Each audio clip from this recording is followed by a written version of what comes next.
Hello and welcome to the podcast. I'm Karen Weaver. In the chaos that is college sports today, it's easy to lose track of who's actually in charge. We hear about athletic directors, head coaches, players, media partners, even private equity shaping the narrative, shaping the leadership, but far less about the trustees and regents who ultimately hold fiduciary responsibility for their institutions. Today, we're pulling back the curtain on that role. My guests are two members of the Michigan State University Board of Trustees, Mike Balow and Denno. Mike Balow has been an MSU trustee since 2024. He is a Navy veteran, thank you for your service, and a CBRE vice president with extensive real estate leadership and community coaching experience. Mike, welcome to the podcast. Oh, thank you so much, Karen. True honor to be here today with someone who knows about this subject and cares enough about it to research it further and speak about it and invite people like us to be on the show. Well, I'm thrilled to have you both. My other guest is Denno. He's an elected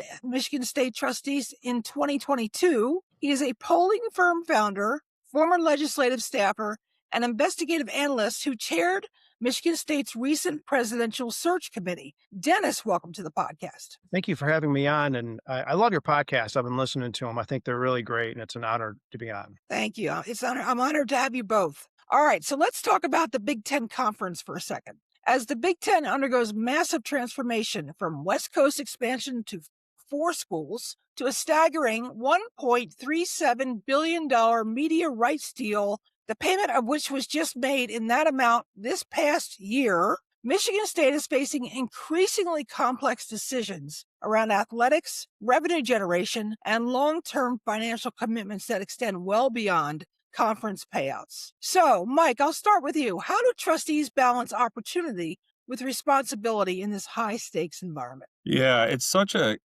interesting topic and it's ever present every day. I mean, I got to tell you, there's not a day that goes by that I don't wake up and check the news to see like what happened the day before, the night before in relation to higher ed broadly. And oftentimes it's the athletics piece of what's happening in higher ed. You know, our large R1 research universities, a lot of them have turned into the owners of professional sports franchises, quite honestly, of the football and basketball teams. There's no other way to categorize it now because of the amount of dollars flowing into the sport, flowing into the pockets of the coaches and now the players. And the amount of time they spend on it makes them professional, not so much so as an NFL or NBA player, because they still do have academic responsibilities, but it's crazy. Like people don't even talk about that anymore. Like classroom time, majors, students are transferring 4 and 5 times. I'm not quite sure how the credits transfer and what school they actually consider their degree to be from. So, to answer your question, the role of the governing boards is actually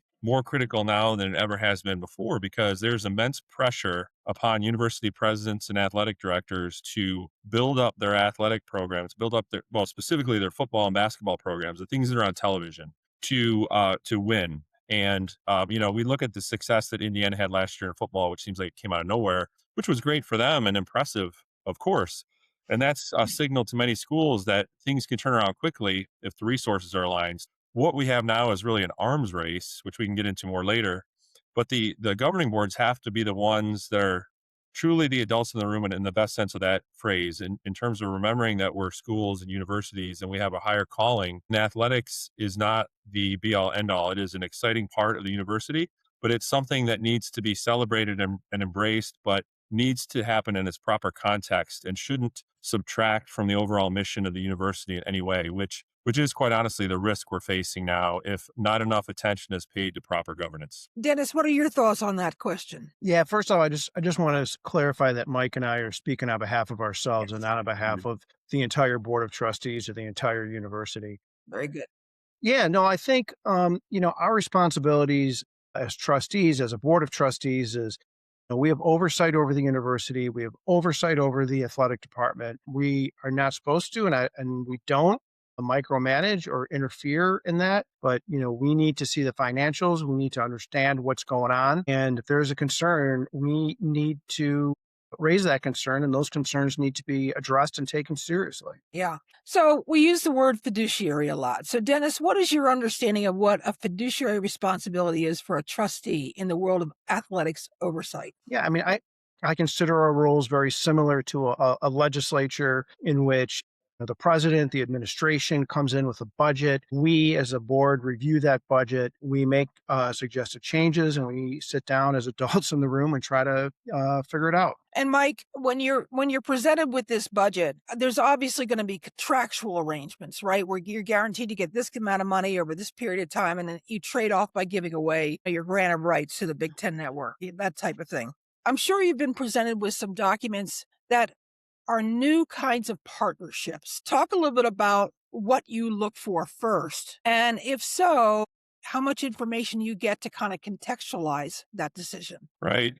That's a critical piece of risk management because if we're taking, so it happens both at the conference level and at the school level. So we were presented a few months ago with this potential Big Ten Enterprises deal where, the Big Ten Conference was going to sell 10% of its revenue stream to a pension fund in California. And the sales pitch for any board, we were one of 18 that was briefly presented to, not in paper form though. We received like a slideshow that we couldn't get copies of afterward, which was a bit of a red flag. But it was that the value would be enhanced by having this investor. The schools would be better off, but it was going to create a tranche like 1, 2, and 3 of revenue distribution. So we would go from being an equal partner in revenue distribution to part of this third tier, which was kind of a tough pill to swallow for us. But the bigger thing was, I questioned what was the true value creation because you started out this podcast by talking about the new media rights payments. Mm-hmm. Big Ten's doing pretty well, and so is the FCC, right? Yeah. So it's not clear to me why we would need a partner to help us unlock the true value of the conference, which clearly comes from media rights, which we already do, right? And so what I'm looking for is a clear justification for if we're giving up some share of our revenue in perpetuity, we should be getting back that or more in value, and I need to make sure that we're not taking on risk where we might regret it 5 years from now by doing a deal that in 5 years, we're like, we wish we wouldn't have done that because we would be better off doing the deal now because the value of the Big Tech keeps going up. At the university level, we're in the middle of something right now, which we'll talk more about in a minute. Trustee Denno and I penned an op-ed together where our university is wanting to begin to take in private money to do the same thing, basically to privatize a portion of the revenue stream. And in return, we get an upfront payment to jumpstart our revenue share NIL, in this new world and build our football and basketball programs. But at the same time, we as trustees need to make sure we're not accepting undue risk for the university. So for instance, the first question I asked was, look, I understand who this initial investor is, but after their initial minimum hold period, who can they sell it to? And what say do we have and to who are future partners? I said, for instance, do we have protection that we wouldn't be forced to take on a partner that had a casino operation, given the worry that we have in college sports and gambling? Mhm. And the answer was no, we really didn't have that we would be able to perhaps exercise the right of first refusal. But I said, hold on a second, like that would imply we would have to pay this inflated market price. And if we're taking in 100 million, let's just say it's 200 million, where are we going to get that check in 5 years? We're not going to have to do that. So that's a kind of a silly solution to that problem. So that's the type of thing. Me as a trustee, I fully embrace, the creativity of our university president, our athletic director to play on an even playing field of whatever this new world is. But I can't sign off on anything if I think it's undue risk or if I haven't been presented with the proof that it would not be an undue risk. And that's where, as I explained to you earlier, I simply wanted to see some of these partnership documents that would show these guarantees that were being made to both parties in this private transaction. And I couldn't get that. So I couldn't support it from that moment on. Not to say I could never, but I need to see a lot more information. That's really what I want to get at. I'm trying to understand how even a personal finance focus, you're doing your checking account, you're getting a mortgage, you want to be able to at least have copies of the documents, be able to read them fully, ask for advice, that type of thing. And I guess I'm puzzled as to why universities, and you're not the only one by any stretch of the imagination. We had complaints at Maryland, we had complaints at USC, we had complaints from Michigan just on this particular deal alone. What's the harm in sharing it with the trustees? Dennis? Yeah, I'll jump in. I think I want to talk first about the potential Big Ten deal with the private equity firm out of California. Yeah. I mean, we as trustees were told that we don't even have a vote. Here we are selling off a portion of our athletic department, basically, a portion of our media rights. I should probably our media rights, not our athletic department. And we as trustees don't have a vote on it. And I mean, when it comes to financial issues, I mean, how can trustees not have a vote on it? And you know what? It would have passed. I'm almost convinced it would have passed. But have a vote on it. And the same thing with Spartan Media Ventures. Like they Mhm. just do not want us to have a vote on this, and they have enough votes to pass it. And it just kind of goes back to this whole theme of everything's fine. Don't look at the documents. Don't question us. There's no transparency, but everything's fine. Don't ask questions. And it's really frustrating, and it makes it impossible to be a responsible trustee. And look, we are elected by the people of Michigan to represent the people of Michigan. MSU is an asset to the people of the state of Michigan, and we have a responsibility to make sure it is being run properly and its financials are secure. Yeah. And we can't do that when we don't get the documents that we need. I mean, you're one of only a handful of states in the country that has elections by citizens of the state of Michigan, which is really kind of unique in its own way. And I would think gives you even more of a sense of being good stewards of the taxpayer dollars and that type of thing. Mike, obviously you're in your role at CFBE. You have a lot of understanding about real estate. You have a lot of understanding about what works, what doesn't. What would you have gained, you think, insight would you have gained in getting access to those documents? And therefore, what kinds of recommendations could you have made to help the university perhaps get a better deal? I don't know. Yeah, I've thought about that often because in our timeline, we initially approved something called Spartan Ventures on December 31st of last year. And I specifically asked, why would we want to do this? And the answer was because it would allow us to staff up the athletic department in a different way, to bring in talent, to incentivize and bring in media rights people and fundraisers that would build the pie for us, in ways that the university couldn't do that under its current HR system. And I thought, okay, I'll take a flyer on that. That seems to make sense to me. Let's see how it works. There was a clear understanding that if ever there was going to be a private equity piece, that we would be briefed fully on it and have a say and be able to get to the right place on that. So unfortunately for us, that didn't happen. About 3 weeks later, we were brought a deal that was kind of fully baked, as it was said. Okay. And when I started to ask things, I said, you guys, with all due respect, like you cannot bring a deal of this magnitude to the board and not allow us to try to change certain aspects that we think are not right or request things be negotiated in a certain way. That to me is proper shared governance. When the board, whether it's us or anyone else, is brought like 100-page document by the administration that's worth $100 million on the outset Mhm. and is told, take it or leave it, that's not good governance. Like boards need to assert themselves. And like Trustee Denno said, not in a micromanagement sort of way, but at a strategic level, which this clearly is. For instance, we should have been able to say, Mr. President, we need you to get for us some sort of veto power over certain classes of investors that we would not want as partners. One of those being a gaming interest, one of those perhaps being an investor group from a foreign country that's adversarial to the United States. Mhm. There's a number of things that we should be able to say thank you, but no. And that doesn't subtract from the overall investment because there's a whole universe of people out there that you can transact with that are not those That's type of right. people. That's right. And so I just feel like we could, my personal opinion as one trustee, as Trustee Denno said, I'm not speaking for the board, is that we should have been presented at an earlier stage of this deal and allowed a chance to get into the details and raise our concerns rather than at the last minute where the transaction was trying to be finalized within 30 days for tax reasons or something like that. Right. The tail cannot wag the dog. We have to protect the university first and foremost. Dennis, when you sat there and realized you didn't have all the information, what did you do next? Did you object in the meeting? Did you quietly pull the president aside? Did you talk to your colleagues? All of the above? What did you do? Well, I got to say, Trustee Balow is the one who really led the charge on this. So it's kind of following his lead. I definitely tried to talk to some trustees who I thought were more, I don't know, for lack of a better word, reasonable about this and try to learn from them and also try to see where they're coming from. But, there are certain trustees who are just going to go along to get along, and it's super frustrating.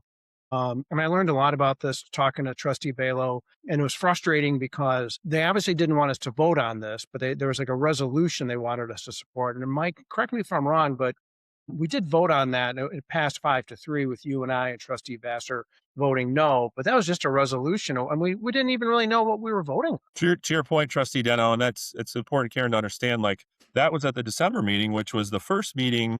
We only had 5 public meetings a year. Now I think it's going back to 6. It should be 6, but nevertheless, there's not that many public meetings to take action. And we cannot take binding action unless it's through a public meeting, through a vote. That's kind of the rules, of governance and open meetings. And so in December, I would have expected at least to see us being asked to take a vote on the creation of this private media company, but it wasn't. It was this affiliation.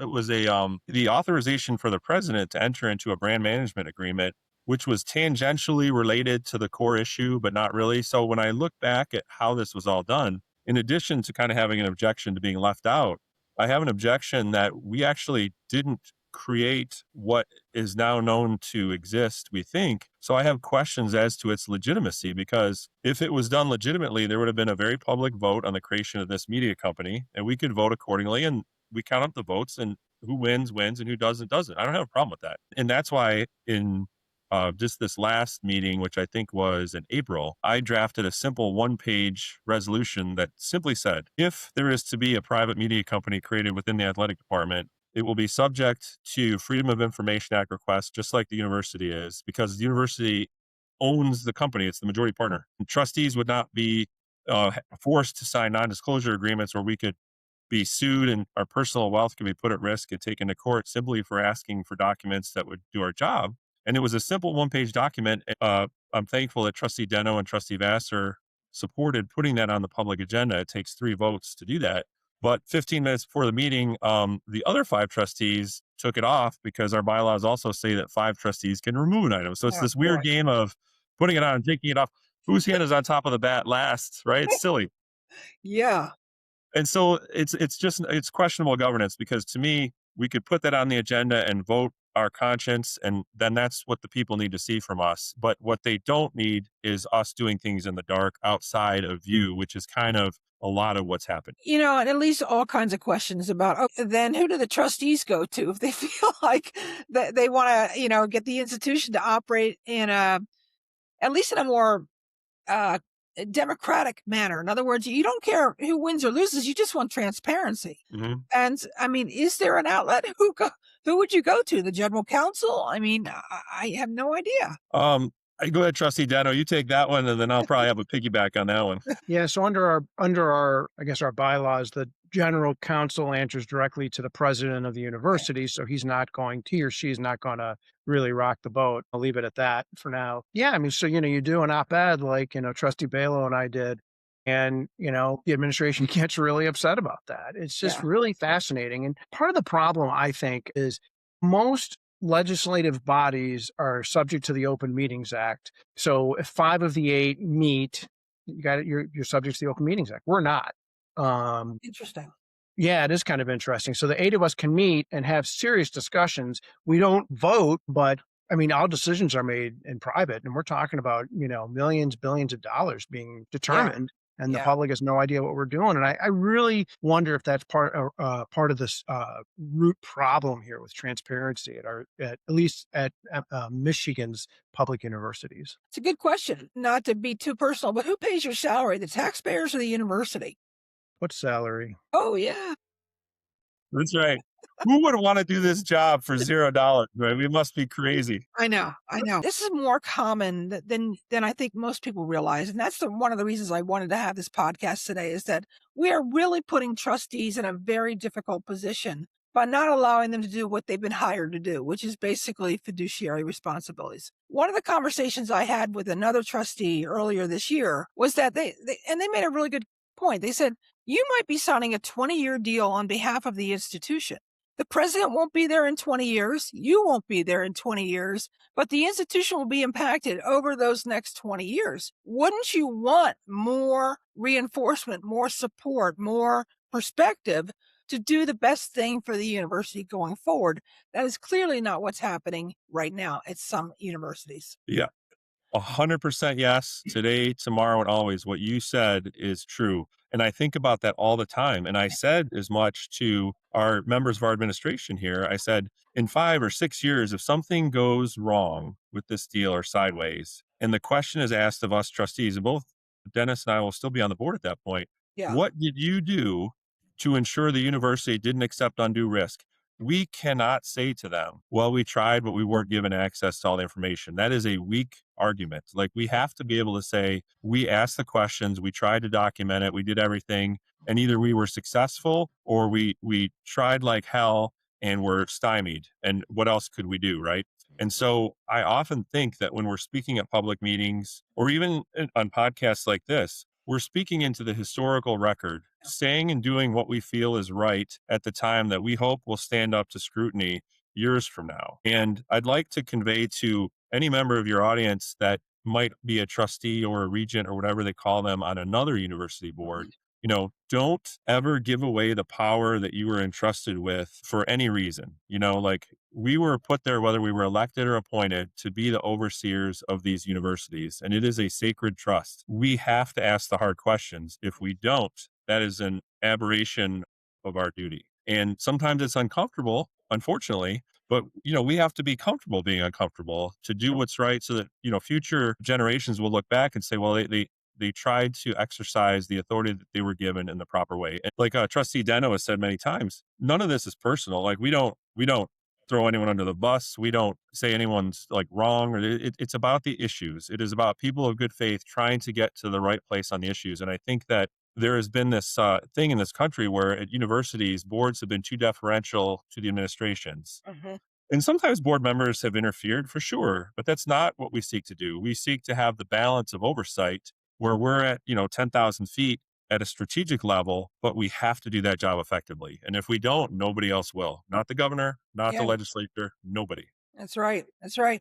Dennis, where is the line, in your view, between rigorous board oversight of a $100 million private equity deal and trustees meddling too much in athletics? And we have heard stories about trustees meddling in athletics, including, well, let's say, hire a football coach at the University of North Carolina. So we are aware of many examples where that happens. Where's that line that trustees should have? That is a great question. I think we need to be able to review contracts. I think we need to be able to have a say in financial decisions, and we should be able to vote on those. I think over $5 million, Mike, is that what we vote on? Yep. Okay. But So then, anything once, below 5 million, you trust to the institution or the administration, but Yep. above it comes to you. Okay. Yep. All right. Yep. And I think that's fair in general. But I mean, there have been times, and I can think of even at Michigan State where we've hired football coaches, and previous trustees have interfered and meddled and all that. And that's not our job. I mean, if we're hiring for a vice president of a position, if we're hiring for an athletic director who's a vice president, if we're hiring for a coach, and you have someone you want to recommend, then recommend them. But that's a hard stop to me.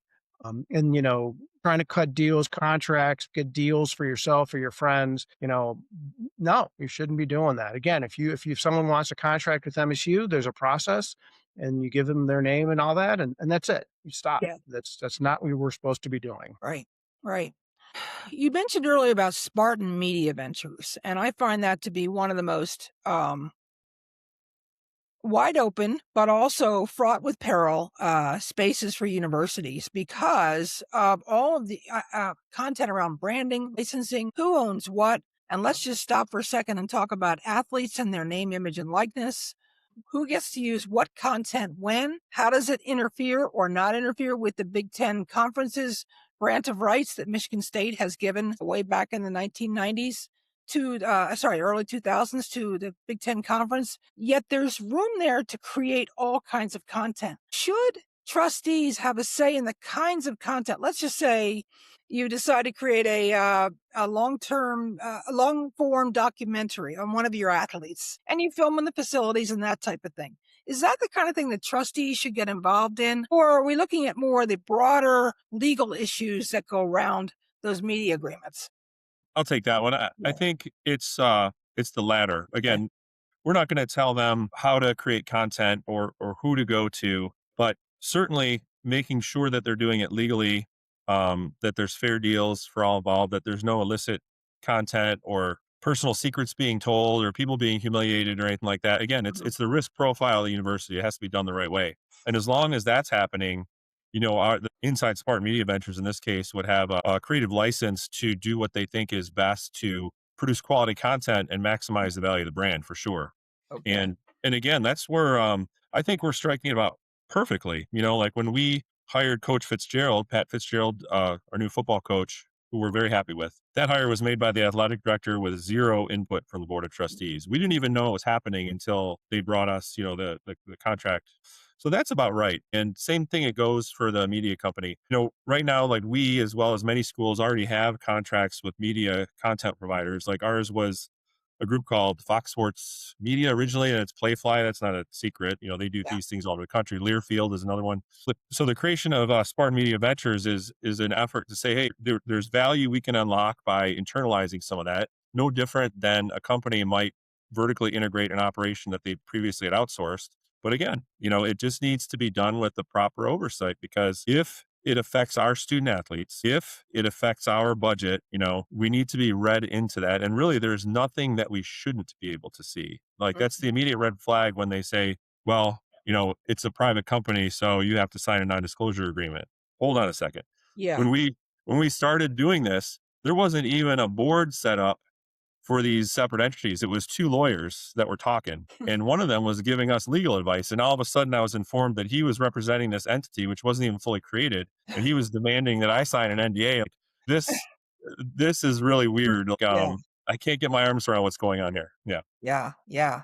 Dennis, there's this sense that all of this is being rushed. And you said something earlier in the podcast that concerns me greatly, that one of the proposals was about tiering Michigan State. Did you say Michigan State would move to the third level? Oh, that was the Big Ten Enterprises Oh, Big tranche it. Ten Enterprises. Yeah. Oh, sorry. Go ahead, Mike. Yeah. So Big Ten Enterprises, which was the conference level private equity deal that Yeah. the investor was the CalPERS pension fund manager from Southern Right. California. That deal was going to be an infusion of, what was the number? This was like a $2 billion deal, if I recall Yeah, I think it correctly. was almost 3. Yeah. Yeah. And in return, each school would get an upfront payment. And that's where you would separate. There was a tranche 1, 2, and 3. 1 getting the most money, 2 second most, third most. And along with that, in the succeeding years, each of those separations would get a slightly different revenue share cash flow from the conference. And the point I was making was, as we sit here today, there's 18 Big Ten schools. And I realize the Pac-12 schools, there's some kind of ramp up until they fully Yes. get in. But let's Yes. assume that we're equal now. We each get 1/18 of the revenue share from the TV deal. This Big Ten Enterprises deal was going to change that. It was going to stratify the Big Ten in ways that we haven't seen before. Right. And so, I personally did not like that, because why would I? I like the fact that we're co-partners right now with everyone. And I didn't see a reason to accept a reality where we were in some third level, right? Because maybe we believe our rightful place is higher, but I wouldn't even say that. I think the Big Ten is better served to have 18 partners. And it's very ironic to me that U of M, our big rival, and we make no bones about that, was in the first level and stood to benefit the most, but yet they were the most vocal critics of it, because I think they correctly saw that it really wasn't the best deal for the conference at that time. Yeah. So, credit to them for calling that out. Dennis, we've never had the Big Ten be stratified like that. What would that do to a school like Michigan State if you were in that third tier? It's just the rich getting richer. Yeah. And all of this is just, to me, obviously is just, there's so much pressure to win now and to mortgage your future, because you have to win now. And whether you're the athletic director, whether you're the football coach, whether you're the president, whether you're the board of trustees, there's so much pressure, especially in football, to win now. And Michigan State under Coach D'Antonio did really, really well, and that's been a while. And when it comes to ticket sales, when it comes to eyeballs on TV, if you're not winning, you're getting left behind. And kind of what both you and Trustee Balow said is rush to just get that money in. Especially, with Michigan State and other athletic departments are in debt because of COVID and other issues. Right. It's really a concern. And then you throw in NIL and everything else. Yeah. Yeah. And seemingly no ceiling on revenue sharing with athletes and that type of thing. It just feels escalating all the time. When you sit down and you meet with your president, how do the two of you interact on this, or do you not interact on this at all? We try to at every chance we get. Unfortunately, the time we have with the president is very precious because his schedule is crazy. Our schedule is crazy. We are only all together as a board with the president a few times a year physically, right? So we try to supplement that with Zoom calls once in a while and things like that. But speaking for myself, like I like to put my cards on the table and be very open and have, if there's an issue that we need to discuss, I like to put it on the table and discuss it. I think that other trustees have different leadership styles, perhaps where it's uncomfortable to discuss certain things. So they, maybe seek avoidance, conflict avoidance is something that we're trying to work on as a board. Yeah. It's okay. Like Trustee Denno has said many times, we don't have to be 8-0 on all things. We don't have to fully agree on all things. I think the university is better served when people who are researching and trying to find the right answer state their positions and we vote on it openly. And then whatever the policy of the university will be set by, in our case, 5 votes out of 8, because I don't know why we're not 9, we're 8. So it takes 5 votes to move off the status quo. And I think it's very clear. And so I think the president appreciates that. Sometimes it creates uncomfortable conversation, but that's okay because iron sharpens iron. The university is Yes. better when people challenge each other and say, well, how did you come to that conclusion? What assumptions did you make? What data were you provided? I would like more. Can you provide it? And Yeah. it's okay, and that's a good way of conducting governance. Yeah. So in our final few minutes here, pieces of advice for maybe new trustees who might be listening to this conversation, or those who are concerned about their board's direction and they want to have a stronger oversight or fiduciary responsibility. Dennis, what pieces of advice might you have for them? It's okay to ask questions. Like Mike said earlier, it's okay to be uncomfortable. I try to talk to other trustees about issues. There's one trustee who's an expert on banking. I kind of look to her when it comes to issues like that. Obviously, Mike's really good with finances and property issues. Trustee Vassar is an expert when it comes to education. Trustee Rebecca Bahar Cook's great at fundraising. That's her expertise. So, we all bring in a different skill set.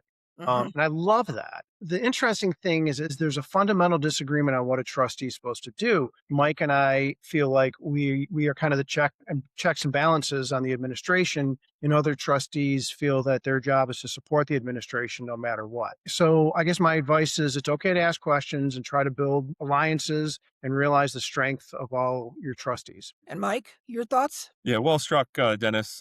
I would say to any prospective college board member or current, realize that you have a voice and a vote for a reason. Now, clearly, you can't put yourself out there and speak for the institution if you don't have the will of the board. That's easy, right? Like understood. But we each have our own individual opinions and the ability to ask questions and say what we know. No one should shy away from that. And again, and you should do that in a respectful way. Like say, this is how I feel. I'm not taking anything away from anyone else's position, but this is why I feel we should go in this direction. And I really desperately I think we need more of that in our country today, not only heading the universities, but in any organization. There's way too much groupthink. There's way too much people who are afraid to speak out because they don't think it's their role. And again, I say like to any college board member, if you don't do it, who will? Like who will speak up for what you think is best for the students? Because there's a lot of money at stake. Human nature being what it hasn't changed in 5,000 years. People are people. Technology changes, but you get in these silos where people want to protect the status quo or defend something that really shouldn't be defended. And those things need to be talked about. And we know at Michigan State from our recent history that the train can get off the tracks very quickly when problems aren't dealt with forthrightly, honestly, openly in the beginning. And that is the most important thing, not protecting any sort of brand. And you asked about fiduciary duty earlier. I can make the argument that a board member's fiduciary duty is met most strongly when they are protecting the university by vigorously trying to find the truth and putting it forth so that the people who are the stakeholders in that university, which to Dennis's point is in our case, the people of the state of Michigan, the taxpayers, the tuition payers, that they can look at us and say, hey, that board of trustees isn't trying to hide anything. They're trying to show what's going on and put forth the best policy in a transparent way. That's how trust is built. That's a fiduciary duty. It's not simply who can raise the most money. It's putting the university forward in its proper light. I could not agree more. And that's the reason I was so excited to have you both on the podcast today. My students, my doctoral students will get a lot from this conversation. I try to encourage them to ask questions and not be shy about a field in athletics that they may not completely understand. That's how we all get better, and that's how we protect our institutions, is by challenging ourselves to be our best selves. And I think that that's my takeaway of what you're trying to do is let's be best Michigan State. Let's just not do what we've always done. So I'm grateful. Thank you both very much for the time today. It's been very informative and just a delight as well. Can I just want to point one little thing out. I Yeah. super appreciate having us on, Dr. Weaver. But when people talk about we can't agree on anything, our country is so divided. I'm a Democrat, Trustee Balow's a Republican. And so here you have some bipartisanship. There you have go. two There you people go. working, opposite parties working together. Because you have a common goal and a common interest, and we can find that much more often today than we have disagreements. So thank you for sharing that. I really appreciate that. Thank you, Karen. You're welcome.